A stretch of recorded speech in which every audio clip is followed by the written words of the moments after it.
Kapagaiga. Welcome, hello in my mother tongue, which is Kalalagaya from the Torres Strait Islands in Australia. So before we start today, we'd like to give an acknowledgement of country to the traditional owners upon the land which we work, live and play. For me, it's the Gamaragal people that come from the lower North Shore of Sydney. And for Leslie, it's the Wurundjeri tribe of the Kulin Nation that covers the northern and eastern suburbs of Melbourne, Australia. We pay our respects to the elders past, present and emerging.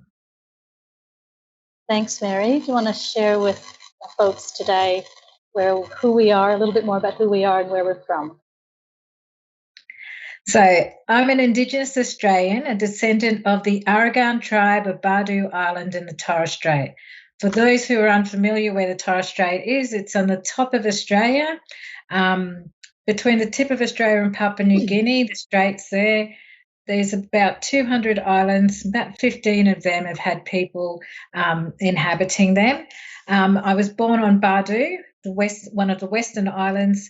I was there, lived there until I was about 10, and then I moved down to Brisbane, finished my schooling there, and before moving south to Sydney, where I now live.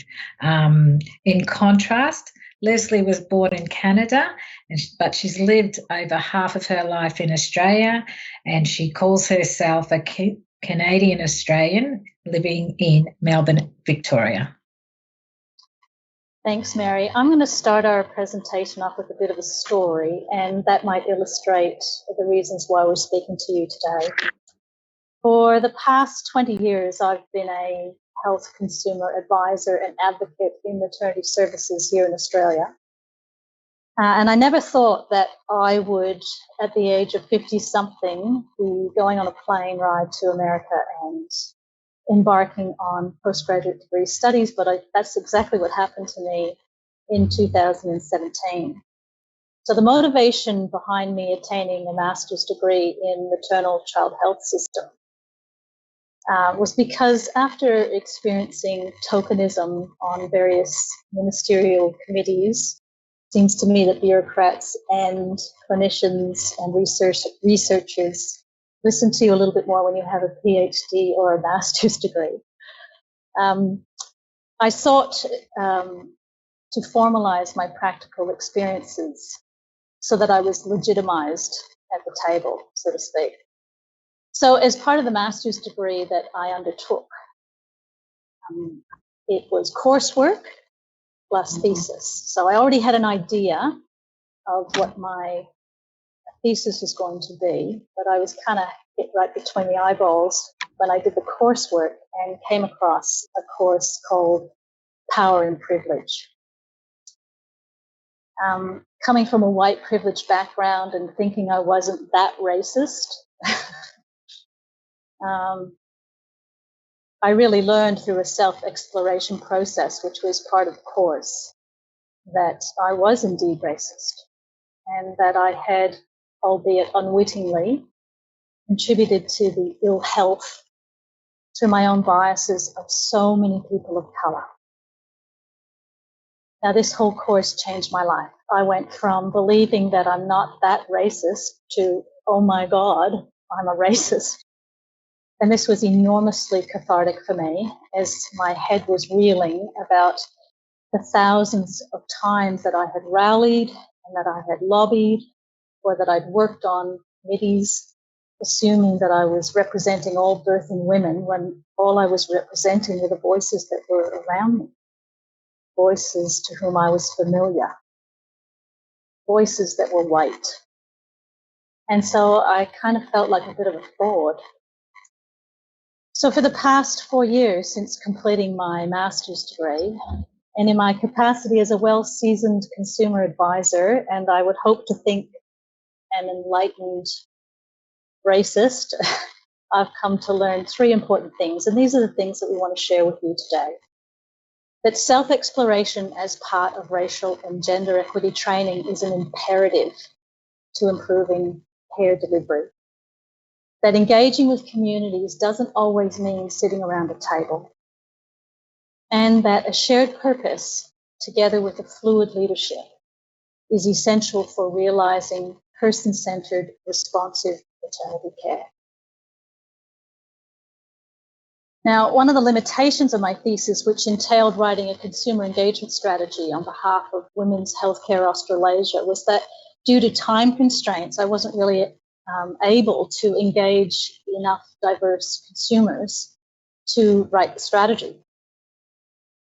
So with the university's permission to bring the course to Australia, and that's what we're doing right now, we're actually working to Australianize it through the BEAR program, which stands for Birth, Equity, Advocacy and Research, and that's a consumer-led initiative with Lamaze, Australia. We're starting to engage more diverse voices in the development of that program. So this means as a university subject, or a medical midwifery student, or a continuing education course for clinicians, that type of thing. That's what we're deriving it to. So this is where Mary comes in. I first spotted Mary on a Sydney University program called Ask Us Anything, and it was on Aboriginal and Torres Strait Islander people. And it was a program about Indigenous peoples answering questions from the general public.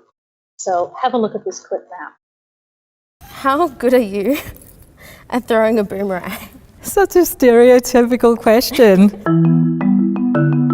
Dancing is about telling our stories and also passing on our history. So it's very important that as a young person you learn those dances coming through as into an adulthood, and once you learn them you know them for life. Is it ever okay to ask someone how Aboriginal they are? Oh my God. I get this all the time. Short answer is no. Can I just answer it flatly, straight? No, it's never okay to ask somebody how Aboriginal they are. It's very offensive to ask that question. So I contacted Mary and she thought, who is this person? So I get this email from this random woman, and I was reading it and I was giggling, I was rolling my eyes, and I'm thinking this sounds so American and a little bit impossible. I don't know how we can ever make this sound very Australian. But I kept reading, and I also thought that it was completely outside of my work environment and my work knowledge and expertise, as I've always worked within Indigenous student support. Over the years, though, as part of my work, I've attended a lot of cultural competence, cultural awareness training courses, and I've always sat there looking at these people who've come to the courses who are non-Indigenous and wondering what they're really thinking and what they're taking in as part of what they're hearing. And whether they walked away having a real clear understanding and treating Indigenous people differently. So I took a couple of weeks thinking about this, and then a light bulb came on, and I thought I'll just write to her and see what she wants to do. Opened the email, I got a phone call. It was a number I didn't know, picked up the phone, and it was Leslie. So it was like that perfect timing thing, and it was obviously meant to happen, all of this, over this time of me thinking about it.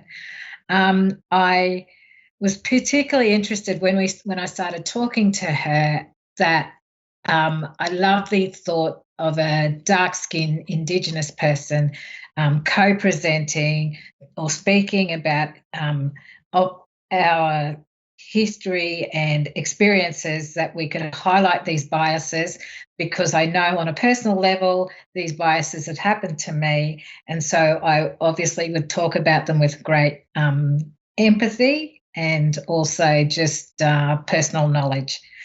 So our journey started together. And moving on from that, let's have a look at our population. According to the Australian Bureau of Statistics, we have, as of 2020, about 25.7 million people in our country. 61.4% increase was due to natural causes, that would be people making babies. And 38.6% was due to overseas migration. So that was about a total of 194,000 people that came to us in 2020. That's a little bit down on our numbers. We usually take in about 300,000 people, but COVID over 2020 slowed us down a little bit. Our Indigenous people make up around 3.3% of our population, and that works out to about 850,000 people.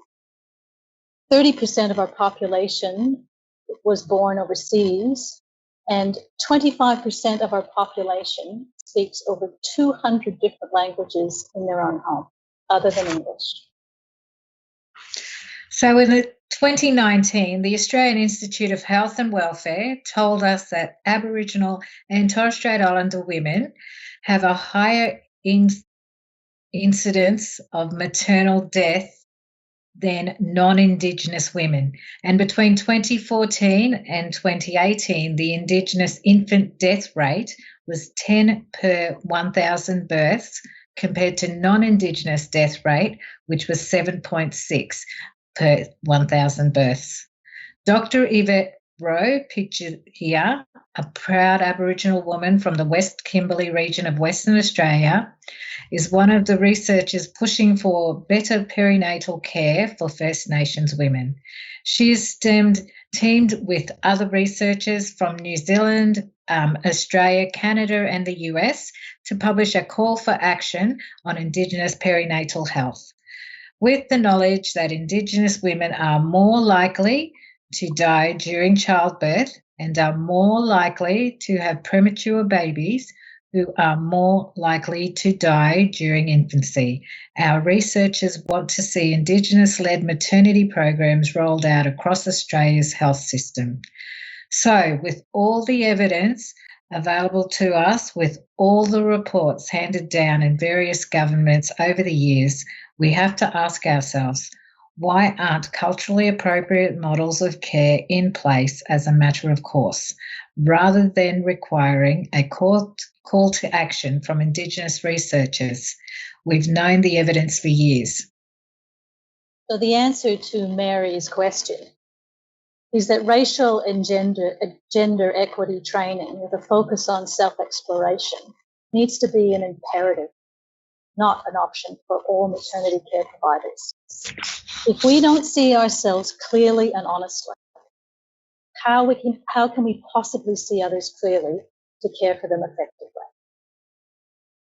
To further support that point, in 2016, the Psychology Bulletin published a meta-analysis looking at 40 years of racial training. And this is what it said. The positive effects of diversity training were greater when training was complemented by other diversity initiatives, targeted to both self-awareness and skills development and conducted over a significant period of time. So here's the rub. Racial training cannot be conducted over a weekend workshop with the expectation that the participants will magically become culturally competent within a few days. It found that an initial training period of 8 weeks minimum was successful, coupled with continued diversity initiatives over time. And this means that services and that service leaders within services need to be committed. And that means committing to recurrent funding allocation and strong leadership support towards permanent, sustainable racial and gender equity training programs. Now, Robin DiAngelo, who's the author of the international bestseller White Fragility, if you haven't read that book, I suggest you read it. It is a fantastic read. As a longtime expert in diversity training, she notes that cultural consciousness is not something to be reached. It requires work over an entire lifetime. Even with her own extensive self-exploration over many years, she still considers herself a learner in this space. So our challenge to you is this: find out who you really are. Start facing your biases head on. Take the journey through racial and gender equity training that is self-explorative. The outcome is that you'll simply become a more person-centered clinician, a more person-centered administrator, a more person-centered consumer rep, and I can't see what the downside is. In Australia, all health services are required to demonstrate commitment to the healthcare standards set down by the Australian Commission for Safety and Quality in Healthcare, particularly Standard 2, partnering with consumers. Here is what the standard says. Leaders of a health service organisation implement systems to support partnering with patients, carers and other consumers to improve the safety and quality of care. Patients, carers, consumers, clinicians and other members of the workforce use the systems for partnering with consumers. The intention of the standard is to create a health service that is responsive to patient, carer and consumer input and needs. However, when the Australian Commission of Safety and Quality first released their healthcare standards in 2012, they came as a shock to many service providers.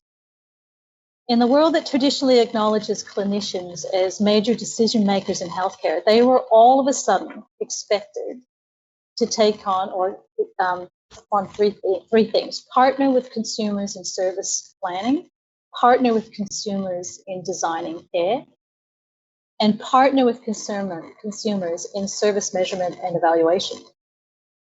So for most clinicians and clinical leaders, this was completely foreign to them. But no wonder services were given a number of years to get their heads around the standard and hopefully be able to demonstrate them. It took time for everyone to work out what it actually meant engaging with consumers as partners in healthcare. Now, when conducting my research for my thesis, I was actually delighted to find a service that actually demonstrates fantastic engagement with consumers and community. It was the Adelaide Women's and Children's Hospital in South Australia.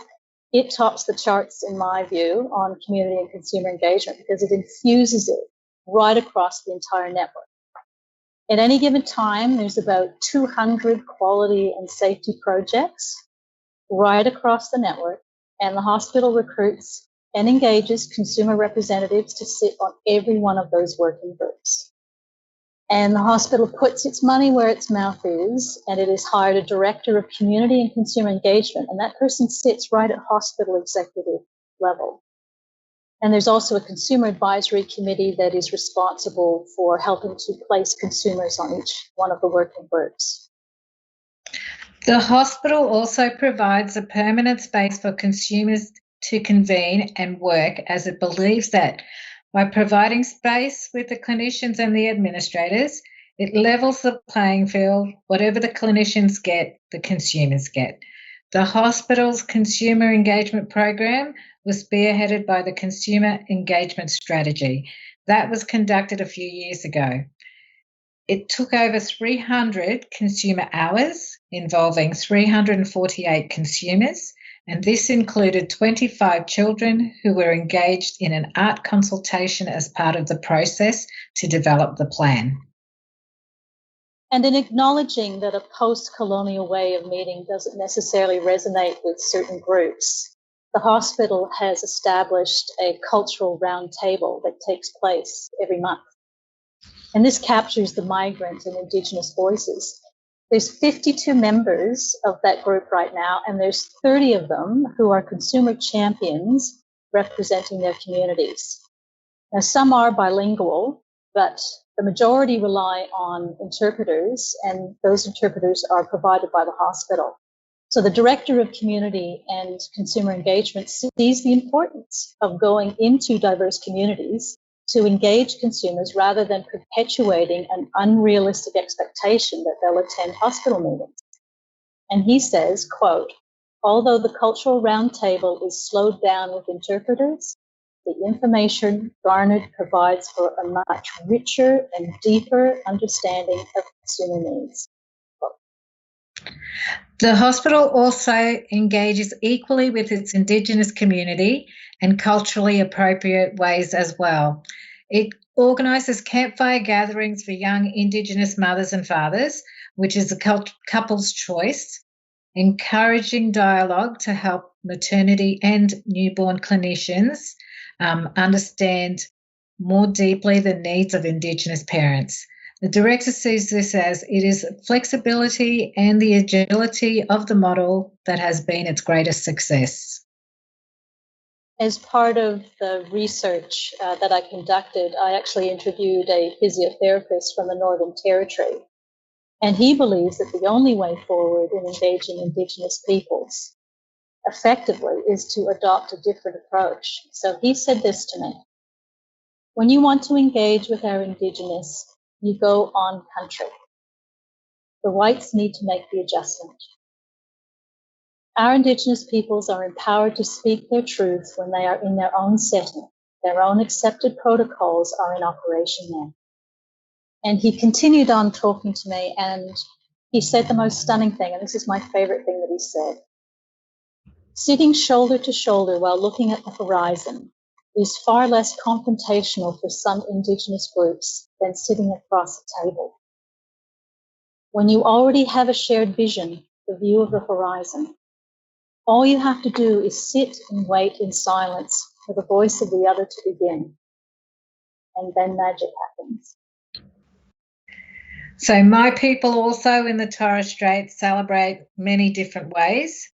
Recently, we gathered for a tombstone unveiling. A tombstone is the final home resting place for someone who's passed away, and it is the tombstone is dressed with materials and gifts, and each family member has a designated job to do in order for the ceremony to run smoothly.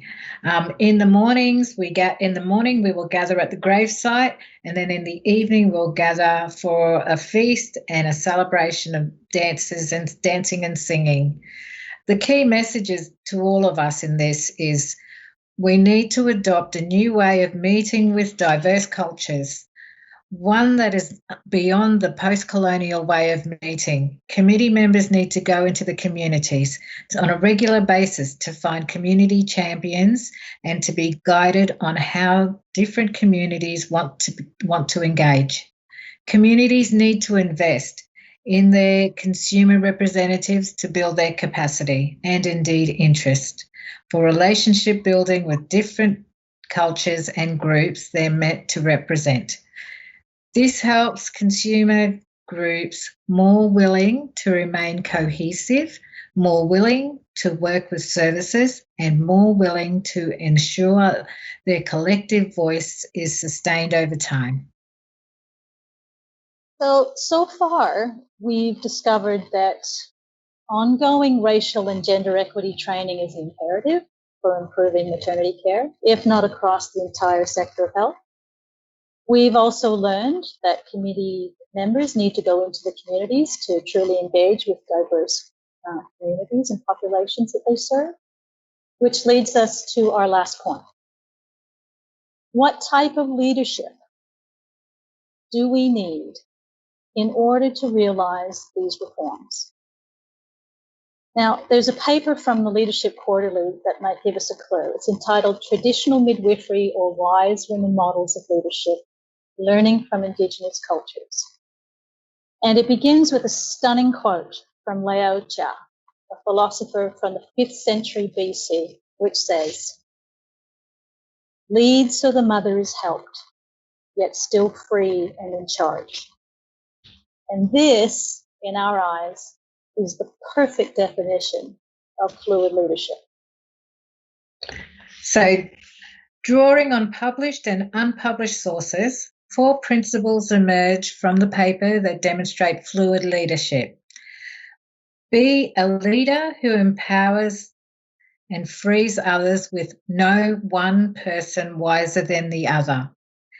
Embody wisdom and ethical practice and mentor the next generation by walking together. Be competent and skilled as well as emotionally attuned. Depend on each other, but look to her to be in charge. We see these principles not only as a maxim for midwifery practice, but importantly as a recipe for contemporary leadership. This is not leadership exclusive to directors and administrators of hospitals. This is leadership that moves fluidly on a minute-by-minute basis. from woman to clinician, from clinician to woman, from clinician to administrator, and so on. This really is the essence of what engaging with consumers as partners really means. It makes for an ever-changing and emerging dynamics, services where clinicians and consumers walk together and where no one person is wiser than the other. So in order for fluid leadership to emerge, we contend that a shared purpose is necessary to guide the leadership. So let's look at what the definition of a shared purpose is according to brandculture.com. A shared purpose is a clear definition of the value of engaging consumers and enlists clinicians and administrators. It tells the community and indeed the world not just what an organization does, but why this matters. It convinces consumers not just to birth there, but to believe and persuade clinicians and administrators to not just show up, but to step up. And stepping up takes courage. So, according to Peter Economy of Inc.com, the 5 essential qualities of a great leader are clarity, decisiveness, courage, passion, and humility, admitting when you're wrong and feeling grateful. I think we're pretty clear on qualities 1, 2, 4, and 5, but we wanted to know what people had to say about courage. So we surveyed some people and asked them what they thought courage was. And here's what the main themes of the result of our survey: strength, commitment, fearlessness, being brave. However, the meaning of courage, according to a number of dictionaries and internet sources, state the ability to control your fear in a dangerous and difficult situation, the ability to do things which one finds frightening, feeling fear but choosing to act, moving forward even though you feel afraid, the choice to confront agony, pain, danger, uncertainty, or intimidation. Courage is about fear and pushing through that fear. Let's go somewhere for a moment and picture something together. What if our services were afraid but possessed the courage to face their own biases through racial and gender equity training, biases that play out every day in the delivery of care? What if our administrators were afraid but had the courage to fund our services, to go out into the community and engage with the diverse populations that they serve? What if our services and our leaders were afraid but had the courage to seek a shared purpose with their consumers and demand a fluid leadership style at every level of service delivery? What would the world of maternity care look like, and indeed the entire healthcare sector? Well, it's a world that starts with these initial steps that are achievable right now. And this is what we're asking you to do. As a precursor to racial and gender equity training, start with conducting a racial equity impact analysis. It's an REIA. You can find these all over the net. They are readily available. For engaging with your communities, start working with your consumer reps and find your local diverse consumer champion. And finally, for creating a shared purpose and encouraging fluid leadership, look to respect and humility as your guide, and instill a belief in your service that you and everyone who works with you needs to step up. Thank you for joining us today.